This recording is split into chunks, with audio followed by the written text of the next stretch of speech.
પ્રભુ સત્સંગ તો શુભ મુહૂર્તનો સંકેત જ છે. તો આ પંચાધ્યાયીની કથા છે, રાસની કથા છે, જ્યાં પ્રભુ રસદાન કરવાના છે. પણ અધિકારીની કથા, જેનો અધિકાર એવો ઉપદેશ આપણે ત્યાં કહીએ, જેનો જે નાના બાળકને વિજ્ઞાન ભણાવતા હોય એવું ભણાય, મોટા થાય ત્યારે એને ઊંડી સમજ આપવામાં આવે. તો આ પંચાધ્યાયી એવી ગાથા છે જ્યાં પ્રભુ આખી પ્રક્રિયા મહાપ્રભુજી અદભુત રીતે વર્ણવી છે સુબોધનીજીમાં. જેમ જેમ થશે એમ પ્રમાણે અવલોકન કરતા જઈશું. शुरुआत की भगवान शब्द से. भगवान अपी ता रात्रि, भगवाने ते रात्रि ने જોઈ. શરદોત્ફુલ્લ મલ્લિકા, શરદ રાત્રિ અને મલ્લિકાના પુષ્પો મોગરાના ઉગેલા છે. મનને ધારણ કર્યું પરમાત્મા અને યોગ માયાનો આશ્રય કર્યો છે. ભગવાન શબ્દથી પ્રારંભ કર્યો, કારણ કે આ કોઈ સ્ત્રી પુરુષની ગાથા નથી, આ તો અંશ અને અંશીની ગાથા છે. આ તો અલ્પાનંદ અને પૂર્ણાનંદ બનાવવાનો છે. અને એટલા માટે જો આપણી અંદર એ આનંદ અંશ છે, અને એટલે દરેક જીવ આનંદને ગોતે છે. કોઈ વ્યક્તિ દુઃખને ગોતતો નથી, અને આનંદનો અંશ છે ને પૂર્ણ થવા ઈચ્છે છે. કોઈ સુસાઇડ પણ કહે જો મરી જવું સુખી થઈ જવું, ઈચ્છે તો સુખ જ, કોઈ દુઃખ નથી. આનંદ ગોતીએ છે કારણ કે આનંદ અલ્પ છે ને પૂર્ણ થવા માંગે છે. જો જમીનમાંથી પથ્થરનો ટુકડો લઈને છોડો તો જમીનમાં પડે. કેમ? કારણ કે એનો ટુકડો છે, એનો અંશ છે ને, એટલે અંશી તરફનું એનું આકર્ષણ, એને કહીએ ગુરુત્વાકર્ષણ. એમ જ આત્માનું પણ ગુરુત્વાકર્ષણ છે. કઈ તરફનું? અંશનું, અંશી તરફનું. આ પણ એક આકર્ષણ બળ છે, જે પૃથ્વીનું ગુરુત્વાકર્ષણ બળ છે, અને એનો ટુકડો હોવાથી એની તરફ જાય છે. અને એટલા માટે આ અંશ પણ અંશીને જ ગોતે છે. વેદ એટલે જ કહે યો યદંશ સતમ ભજે, જે જેનો અંશ હોય એને અંશીને ભજે છે. અને એટલા માટે ટુકડો જમીનમાં છે, એનો અંશ છે. અને એ રીતે આત્મા પરમાત્મા તરફ જવા ઈચ્છે છે. તમે ચાહો કે ન ચાહો, કોઈ જાણે કે ન જાણે, કોઈ ભગવાનમાં માને કે ન માને, પણ આનંદ તો કોણ નથી? દુનિયામાં ખરાબમાં ખરાબ વ્યક્તિ પણ ઈચ્છે છે તો સારું. કોણ ખરાબ છે? બધાને છેતરતો બોસ હોય એને પણ કામ વાળો કેવો જોઈએ? ઈમાનદાર જ જોઈએ. બધાને ત્યાં ચોરી કરતો કોઈ ઈચ્છે મારે ત્યાં ચોરી થાય? બધા આગળ ગુસ્સો કરનારો વ્યક્તિ, સામે વાળા તો શાંત વ્યક્તિઓ જ ગમે ને, ક્રોધ વાળો ગમે કે હું ગુસ્સા વાળો, સામે વાળો ગુસ્સા વાળો મળે તો અમારી દોસ્તી જામે, એવું કોઈ કે? બધાને સામે શાંત જ જોઈએ. પાપીને પણ પોતાની સામે પાપ નથી જોઈતું, અધાર્મિકને પણ સામે વાળો ધાર્મિક જ જોઈએ છે. અંશ છે ને ભગવાનના, એટલે ધર્મની અપેક્ષા દરેકને છે. કોઈને સામે અધર્મ જોઈતું જ નથી, કારણ કે તમે અંશ છો. દરેક જીવ અંશ છે. અને એટલા માટે નાસ્તિક કે અધાર્મિક વ્યક્તિ પણ સામે ધર્મની જ ઈચ્છા રાખે. ભગવાન શબ્દથી પ્રારંભ કર્યો પંચાધ્યાયનો કે આ ભગવાનની લીલા છે. અને આ પરમ પવિત્ર લીલા છે, રાસ લીલા. એ જીવાત્મા અને પરમાત્માની લીલા છે. અને એટલા માટે તો જેનું 7 દિવસમાં મૃત્યુ થવાનું છે, 5 દિવસની કથા થઈ ચૂકી છે, અને હવે 2 દિવસ બાકી હોય એવાની આગળ કોઈ સ્ત્રી પુરુષનો ગરબો ગાય? કોઈ કોણ ગાઈ રહ્યું છે? આ કોની આગળ? એની આગળ કે જેનો 2 દિવસ મૃત્યુ થવાનું છે, એની આગળ કોઈ લૌકિક વાત કરે તો આ પ્રમાણ કે આ પરમ અલૌકિક છે. કોણ ગાય છે? સુખદેવજી. કેવા છે સુખદેવજી? યમ પ્રવ્રજંત મનુપેત મપેત સત્યમ દ્વૈપાયનો વિરહ કાતર આજુહાવ પુત્રેતિ તન્મયતયા સર્વો વિનેદુ તમ સર્વભૂત હૃદયમ મુનિમાનતોસ્મિ. સર્વભૂત હૃદયમ, જેને ઈશ્વર સિવાય બીજું કોઈ દેખાતું નથી. કણ કણમાં જેને કેવળ ઈશ્વર દેખાય. એટલે કથામાં આવે છે ને કે જયારે વ્યાસજી સુખદેવજીની પાછળ દોડતા હતા એમને રોકવા માટે, એમને ઘરે બોલાવવા માટે, અને અપ્સરાઓ સ્નાન કરતી હતી. એટલે જયારે સુખદેવજી નીકળ્યા તો કઈ ખબર ના પડે, પણ વ્યાસજી આવ્યા તો બધા વસ્ત્રો પહેરી લીધા. વ્યાસજીને આવ્યો ક્રોધ, મારો 16 વર્ષનો યુવાન દીકરો અહીંયાથી ગયો, તમને શરમ ન લાગી? મારા જેવો ઘરડો જાય તમને સંકોચ લાગી? આવું કેમ? અપ્સરાઓ કે ક્ષમા કરજો મહાત્મન, આપ વૃદ્ધ છો ભલે, પણ આપનામાં આટલી ભેદ બુદ્ધિ તો છે કે આ સ્ત્રી છે ને આ પુરુષ છે. આપના પુત્ર સુખદેવજી તો જીવ માત્રમાં કેવલ ઈશ્વરના દર્શન કરે છે. એમને દેહ નથી દેખાતો, એમને આત્મા દેખાય. આ ફરક છે વ્યાસજી. એવા સુખદેવજી કોઈ સ્ત્રી પુરુષની વાત કરે? આ તો જીવાત્મા અને પરમાત્માનું અનાદિ રમણ છે. ત્રીજું પ્રમાણ ભીષ્મ સ્તુતિ. ભીષ્મ સ્તુતિનો વિચાર કરો. ભીષ્મજી જેવા નૈષ્ઠિક બ્રહ્મચારી એના જેવો વિશ્વમાં કોઈ થયો નથી, જેને સ્વપ્નમાં પણ સ્ત્રીનો વિચાર કર્યો નથી. એવા ભીષ્મજી અંત સમયમાં ભગવાનની આગળ સ્તુતિ કરતા કરતા છેલ્લે 11 શ્લોકમાં સ્તુતિ કરી, છેલ્લે રાસ પંચાધ્યાયને યાદ કરે. આ ભીષ્મજી યાદ કરે છે પ્રભુ રાસ લીલા. વિચાર કરો કેવી પરમ પવિત્ર લીલા હશે જેને અંત સમયમાં ભીષ્મજી ભગવાનની આગળ યાદ કરે છે. તમે અષ્ટસખાઓના દરેકના ચરિત્ર વાંચો 84-252 એમની છેલ્લી ઘડી હોય અને ગુસાઈજી પૂછે, સુરદાસ ચિત્ત કે વૃત્તિ કહા હૈ? અને કે રાતે બેઠી તિલક સવાર, ખંજન નયન રૂપ રસ માતે. એ જ રાસ લીલાઓનું સ્મરણ કરતા. તો આવી આ લીલા રાસ લીલા જે સર્વ ભક્તો માટે સિરમોર લીલા કહેવાય. જો ભક્તિ માર્ગનો સર્વોચ્ચ ફલ કયું, સર્વોચ્ચ આનંદ કયો? તો ભક્તિ માર્ગનો, કૃષ્ણ ભક્તિનો સર્વોચ્ચ આનંદ એટલે રાસ સમયે જે આનંદ સ્વામીજીને અનુભવ થાય છે એ સર્વોચ્ચ આનંદ છે. એનાથી ઉપરનો બીજો કોઈ આનંદ નથી. અને એટલા માટે જ મહાપ્રભુજીને એ સ્વામીજી રૂપ કહેતા કે આનંદ પરમાનંદ, એ પરમાનંદ છે. પ્રભુનો આનંદ એ આનંદ, પણ સ્વામીજીનો આનંદ એ પરમાનંદ. અને એ વલ્લભ ભૂતલ પર પધારી સ્વામીજી રૂપ આપણને સૌને આનંદનું દાન કરવા માટે પધાર્યા. એ પરમાનંદ, એનો કરોડમો અંશ પણ જો જીવને અનુભવ થઈ જાય તો એનું જીવન આનંદમય બની જાય, એ સર્વ પરમાનંદમય બની જાય છે. તો એ આનંદની ગાથા આ રાસ પંચાધ્યાયમાં છે. એની પ્રક્રિયા એ રાસ પંચાધ્યાય. તો ભગવાન અપી તા રાત્રિ, એ રાત્રિ કઈ રાત્રિ? ચીર રણ સમયે ઠાકોરજીએ જે રાત્રિનું વચન આપ્યું હતું, ગોપીજનોએ વ્રત કર્યું કે પ્રભુ અમને પતિ રૂપે મળે. કહ્યું કે જયારે શરદની રાત્રિ આવશે ત્યારે મનોરથ પૂરો થશે. અને એ રાત્રિને જોઈ પ્રભુ પધાર્યા વનમાં. કદંબના વિશાળ વૃક્ષની નીચે ત્રિભંગી રૂપ પ્રભુએ ધારણ કર્યું. જો પ્રભુનું નામ છે ત્રિભંગીલાલ. કે 3 જગ્યાએથી પ્રભુના શરીરમાં ભંગ છે. ત્યાંથી સૌથી પહેલા તો ગ્રીવાથી, ગળાથી વાંકા, કમરથી વાંકા અને ચરણથી વાંકા. અને ચરણ પર પ્રભુની પ્રક્રિયા સુબુદ્ધિમાં વાવીશું ને, ડાબુ ચરણ રાખે ને ઉપર જમણું ચરણ ઠાકોરજી રાખે. ડાબુ પુષ્ટિ છે એના પર મર્યાદા. તો ચરણથી ભંગ, કટી એટલે કમરથી ભંગ અને ગળાથી ભંગ. આ 3 જગ્યાએથી વાંકા. વાંકા એટલે જ છે, દિવાલમાં સીધી ખીલી હોય તરત નીકળી જાય, વાંકી થઈ જાય પછી એને કાઢવી બહુ અઘરી. આ એવો વાંકો છે કે આ દિલમાં ઘૂસ્યો ને કૃષ્ણ, પછી એને કાઢવો બહુ અઘરો. કૃષ્ણ યાદ ના આવે એ વાત જ સમજમાં નથી, એને ભૂલવું અઘરું. ગોપીઓ તો કે અમે ભૂલી નથી શકતી, અમને યાદ ના આવતા. એમ ગોપીઓ કે અમારે અષ્ટજગા કે પદો में तो कई बार आए. विनती करती है गोपियां કે યાદ बताओ. કૃષ્ણ તો એવો છે કે જે ભૂલાય જ નહીં. લોકો બड़े જ્ઞાનીઓ કહે કે બ્રહ્મ ક્યાં છે, હોય તો દેખાય નહીં, આમ છે. ભગવતીઓને પૂછ્યું કે બ્રહ્મ દેખાય? ભગવતીઓ તો કહે શ્યામ લગ્યો સંગ ડોલે રે માઈ. આ પાછળ આવે શ્યામ લગ્યો સંગ ડોલે, જીત જાઉં તાડો ही આવે, बिना बुलायो बोले. આ વચ્ચે આડો આવીને ઉભો રહી જાય. વાત નથી કરવી તો પાલો ખેંચી ખેંચીને બોલે છે. બોલો, હવે એક સાધારણ જીવ की અવસ્થા જ્ઞાનીઓની અને એક ભક્તની અવસ્થા. પેલો બ્રહ્મને ગોત્યા કરે કે ક્યાં મળે, અને બ્રહ્મ આમની પાછળ પાછળ દોડતો હોય. શેષ મહેશ ગણેશ દિનેશ સુરેશ હી જાય નિરંતર ધ્યાવે, જાય અનાદિ અખંડ અનંત છેદ અભેદ સુભેદ બતાવે. નારદ સે સુખ જાહી રટે, પછી હારી તુઈ પૂરી પાર ન પાવે.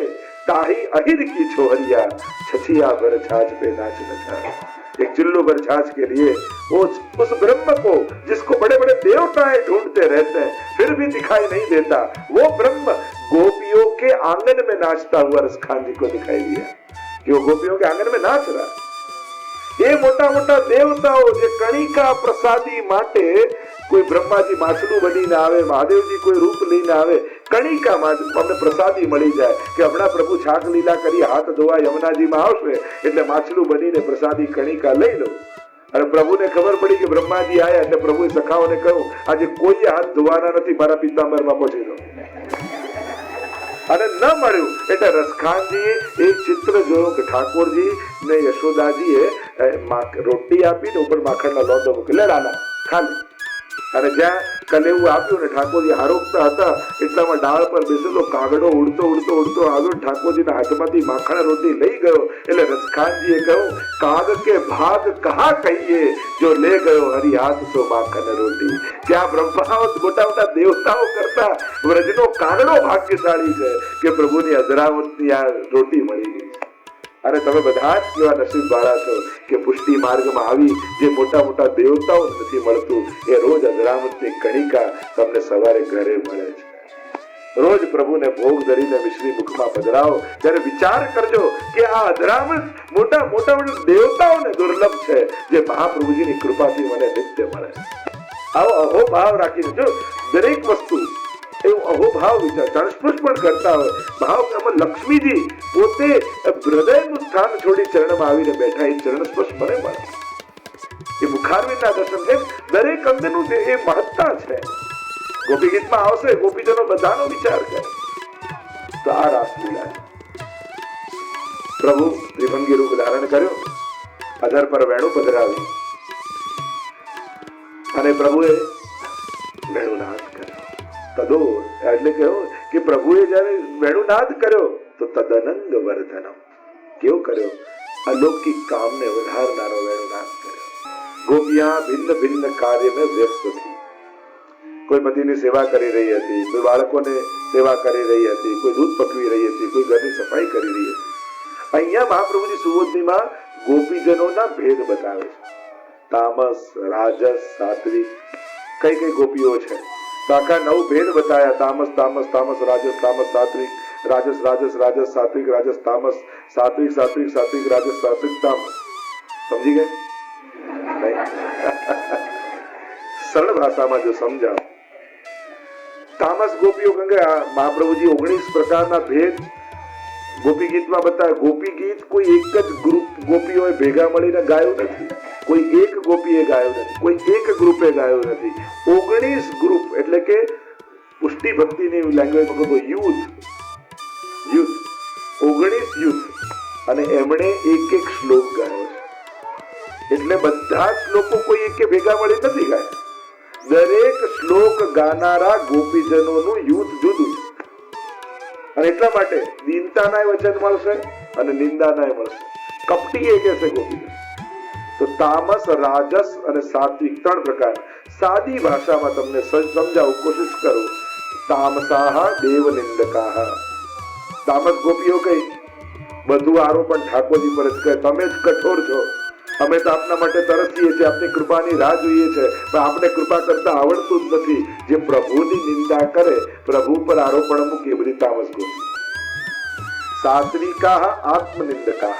સાત્વિકો કઈ પ્રભુ અમારામાં જ કોઈ કમી છે, આપ તો કૃપાળુ છો, આપ તો દયા સાગર છો, કરુણા સાગર છો, અમારા જ ભાવમાં કોઈ કમી છે કે અમે આપની કૃપાનો અનુભવ નથી કરી શકતા. આ સાત્વિક ગોપી. અને રાજસાહ મિશ્રા. રાજસો ને ક્યારેક તામસ ભાવ આવી જાય, ક્યારેક સાત્વિક ભાવ આવી જાય. આ મિશ્રિત ભાવ હોય રાજસ ગોપી. તો અહીંયા જુદા જુદા કાર્યો પરથી બતાવ્યું. જેમ જે સેવા કરતી હતી એ સેવા કરનારી વૃત્તિ એ સાત્વિક વૃત્તિ છે, એ સાત્વિકો છે. જે વ્યાપાર કાર્ય કરે, દૂધ પકવવું, દહીં બનાવવું, એ છે રાજસ ગોપીઓ. અને જે નાશ કરે છે, ઉકાળીને દૂધ ખતમ કરે છે, સફાઈ કરે, એ બધી તામસ ગોપીઓ. તો એમાં ભેદ બતાવે એના કાર્ય પરથી. કારણ કે પ્રવૃત્તિ પરથી વૃત્તિનો ખ્યાલ આવે. તે પ્રવૃત્તિ પ્રમાણે એની વૃત્તિ. અહીંયા ગોપીજનોના કર્ણમાં પ્રભુનો વેણુનાદ સંભળાયો, લૌકિક ભાન ભૂલાયો અને થયું શું? એ રાત્રિ આવી ગઈ. ઠાકોરજી અમને બોલાવી રહ્યા છે કે શું? લૌકિક આસક્તિ સમાપ્ત થઈ. જે દશામાંથી ગોપીઓ દોડી છે પ્રભુને મળવા માટે. ગોપીઓ દોડવા લાગી અને પરીક્ષિત મહારાજે પ્રશ્ન કર્યો કે અરે સુખદેવજી, આ ગોપીઓ કાંત ભાવથી, પ્રેમ ભાવથી દોડે છે, છતાંય ભગવાન એમનો ઉદ્ધાર કર્યો, કૃપા કરી. ત્યારે સુખદેવજી કહેવા લાગ્યા કામમ ક્રોધમ ભયમ સ્નેહમ ઐક્યમ સૌહૃદમેવ ચ નિત્યમ હરૌ વિદધતો યાંતિ તન્મયતામ હિતે. અરે કોઈ પણ ભાવે ભગવાન સાથે જોડાઓ એ તો કૃપા જ કરે છે. કામમ ક્રોધમ શિશુપાલે ક્રોધથી જોડાય તો ભગવાને ઉદ્ધાર કર્યો. ભયમ કંસ ભયથી જોડાય તો ભગવાને ઉદ્ધાર કર્યો. આપણે ક્યારે એમ નથી કહેતા મારીને નરકમાં નાખ્યો, આપણે એમ ઉદ્ધાર કર્યો. આ બધાનો ઉદ્ધાર કર્યો છે પરમાત્મા. સ્નેહમ ઐક્યમ સૌહૃદમ, કોઈ પણ ભાવે ભગવાન સાથે જોડાઓ એ કૃપા જ કરે છે. સુખદેવજી કહેવા લાગ્યા કયા ભાવે ભાગે છે એ ન જોઈશ, કોની તરફ ભાગે છે એ જો. ये जा रही है उस परम परमात्मा श्री कृष्ण की ओर, आनंद की ओर, परमानंद की ओर, उस रस की ओर. और इसलिए कोई भी भाव हो वो तो परम पवित्र. जब पारसमणि હોય કોઈ પણ આકારનું લોખંડ હોય તો અડાડે સોનું તો થઈ જાય. એમ ગોપીઓ ભાગી. કેટલી ગોપીઓ ઘરેથી નીકળી ન શકી. હું તો ઘેડી ફરું ઘર માય કોણે દીધી સાકલડી, સ્વજનોએ સાકલ લગાવી દીધી. એવો તાપ થયો કે પ્રભુએ અમને બોલાવ્યા અને અમે જઈ ન શક્યા. ત્યાં બધા પાપો ભોગવાઈ ગયા. અને જ્યારે મન ભગવાનમાં લાગ્યું ત્યારે એવો આનંદ થયો કે બધા પુણ્યોના ફળ મળી ગયા. અને એ ગોપીજનોના ઘરમાં જ ઉદ્ધાર થઈ ગયા. મહાપ્રભુજી એમને અંતર્ગ્રહતા ગોપીજન કહે છે કે જે બહાર નીકળી ન શક્યા અને ત્યાં જ્યાં હતા ત્યાં જ ઉદ્ધાર થઈ ગયા. જો કે એમને રાસનો અનુભવ કઈ રીતે થાય તો હરિરાયજી શિક્ષાપત્રમાં સમજાવે છે કે ઠાકોરજી નાના હોય ત્યારે હાથનો અંગૂઠો મુખમાં પધરાવે, ચરણનો પધરાવે ને હસ્તનો પધરાવે. તો કે હસ્તનો અને ચરણનો અંગૂઠ મુખમાં કેમ પધરાવે? આ દર્શન થયા પ્રલય કાળમાં એક વટના પત્તા ઉપર અને સૂતેલા બાલકૃષ્ણ પ્રભુ ચરણના અંગુષ્ઠ મુખમાં પધરાવે. તો ભાવ શું બતાવે કે આજે અંતર્ગ્રહતા ગોપીજનો હતા જે પહોંચી નતા શક્યા, એમના પ્રાણ છૂટ્યા અને પ્રભુના ચરણારીમાં સમાહિત થઈ ગયા.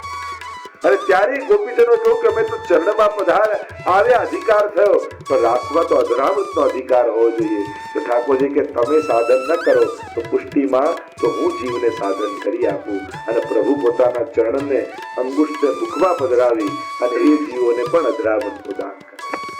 તો આ ભાવ આપણે ત્યાં બતાવે.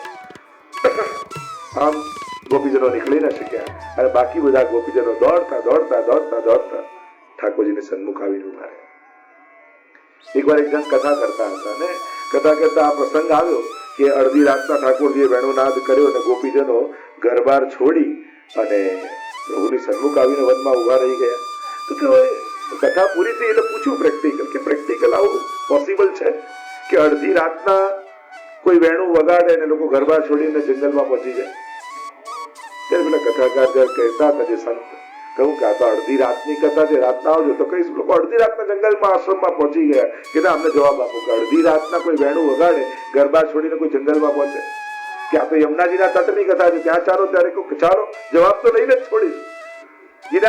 અડધી રાતના કોઈ વેણું વગાડે કોઈ ઘરબાર છોડીને જંગલમાં આવી શકે? પોસિબલ છે?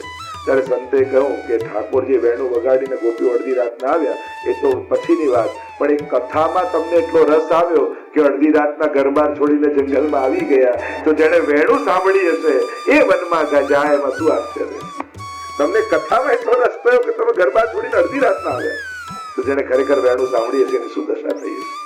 વેણુંનો પ્રવાહ જે છે, અન્ય જેટલા પ્રવાહ હોય ને એમાં કોઈ વસ્તુ પડે ને તો એના ઉદ્ગમથી દૂર લઈ જાય, પણ વેણુનો પ્રવાહ એવો કે એમાં કોઈ આવ્યો તો એ ઉદ્ગમ તરફ ખેંચીને લઈ જાય. જ્યાંથી નીકળતો હોય ત્યાં નહીં. બાકી દુનિયાના જેટલા પ્રવાહ જ્યાંથી નીકળે ત્યાંથી પ્રવાહમાં પડો તો દૂર જાય, અને આ તો ખેંચીને પાસે બોલાવે.